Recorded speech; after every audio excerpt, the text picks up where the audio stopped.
உபேந்திரா அவர்கள் வந்து நம்ம நாட்டில் இருக்கிற ரொம்ப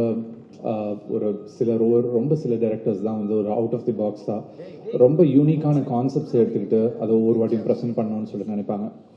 எனக்கு நிறைய வெவ்வேறு மொழிகளோட இருக்கிற படங்கள் வந்து தமிழுக்கு கொண்டு வரும்போதோ இல்லை நம்மளோட தமிழில் இருக்கிற யூனிக்கான மூவிஸை வெளியில் கொண்டு போதோ ஒரு பெரிய ஒரு மகிழ்ச்சி எப்பவுமே இருக்கும். ஏன்னா நம்ம கதைக்கு வந்து என்னை பொறுத்த வரைக்கும் மொழி கிடையாது, இசை மாதிரி தான் கதையும்.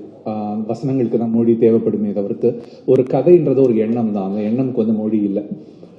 உபேந்திரா அவர்களோட பழைய படங்கள், அவரோட சூப்பர் ஆகட்டும், ஏ ஆகட்டும், இல்லை உபேந்திரா மூவி ஆகட்டும், ஸோ ஒவ்வொரு படமும் அவர் வந்து ஒரு யூனிக்கான ஒரு கான்செப்டை எடுத்துக்கிட்டு அந்த கான்செப்டை ரொம்ப டீப்பாக ஒரு ஃபிலாசபர் மாதிரி அவர் இந்த உலகத்தை பார்க்குறாரு. ஸோ அந்த ஒரு கான்செப்ட் எனக்கு ரொம்ப பிடிச்சிருந்துச்சு. எது எடுத்தாலும் ஒரு எப்படி வந்து லவ், ஈகோ அதை மட்டும் எடுத்துகிட்டு டீப்பாக அதை மட்டும் ஒரு படத்தில் அனலைஸ் பண்ணுறாரோ, அதே மாதிரி ஒரு ஃபியூச்சர் பாலிடிக்ஸ் எடுத்துகிட்டு ஒரு ஐடியல் சொசைட்டி எப்படி இருக்கும்னு எடுத்துக்கிட்டு இன்னொரு படத்தில் கொண்டு வராரு.